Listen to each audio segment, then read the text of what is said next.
Mr. Yarton isn't funny. Like he has to laugh at his own jokes because no one else does. That's not funny.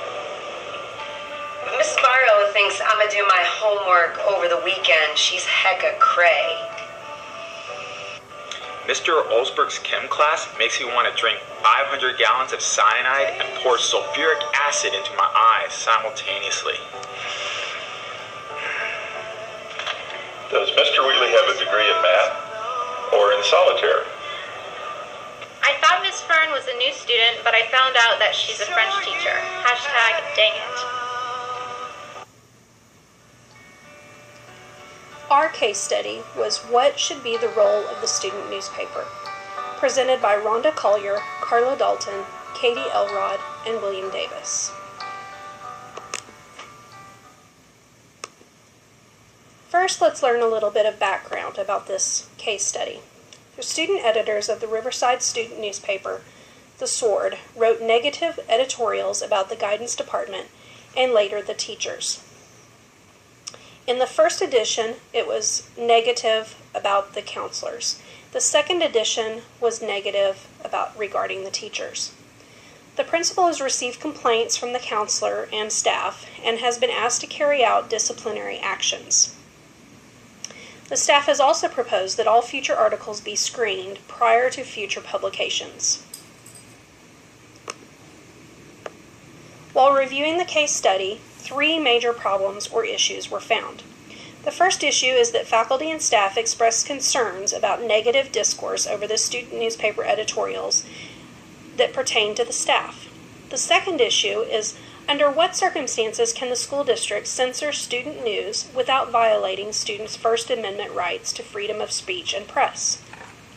And lastly, can administrators discipline students over the editorial content already published in the second edition? We felt that the issue was serious enough that it needed to be addressed by the third edition of the newspaper.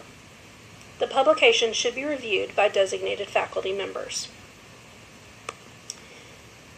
The people involved were the student editors, the guidance department, which consisted of the counselors, the principal, teachers, and the student body after reading the editorials.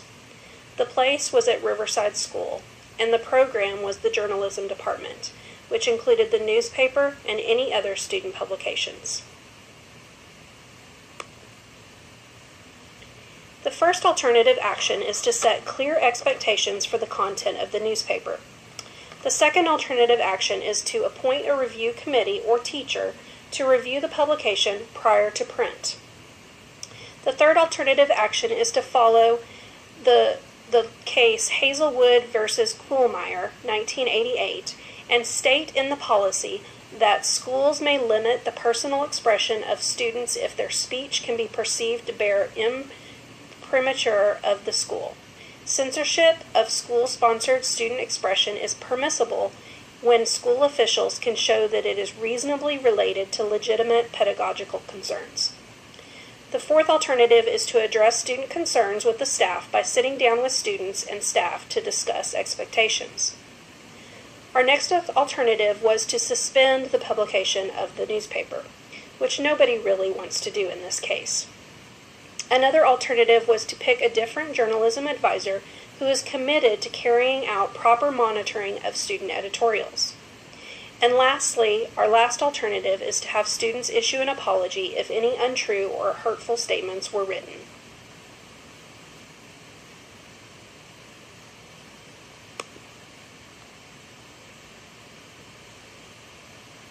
The central problems of this case were the negative discourse over the student newspaper editorials. Based on the options addressed in the prior section, we have chosen to address the problems in 2 ways. Our first course of action is to not discipline students regarding the editorial published in the second edition of the student publication. No policy was put in place pertaining to prior review of the student publications.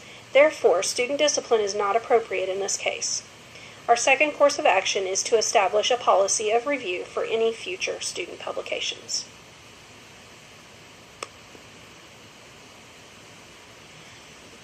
In order to carry out appropriate courses of action, proper operations must first be put in place. Priority is given to establishing policy for staff review of any future student publications. The administrator will establish a committee to set expectations for proper content of newspaper and procedures for prior review of newspaper content. The committee will consist of select students, faculty, and administrators. After guidelines are suggested, the administrator will review suggestions made to ensure local, state, and federal policies or laws are not violated. After policy has been written, it must be ran up the chain of command and adopted using proper procedures already set forth under district policy. Once policy has been written and adopted, the campus administrator will appoint a faculty member or committee to carry out proper review of student content prior to publications. The campus administrator will also call in student writers to clearly communicate policies and expectations.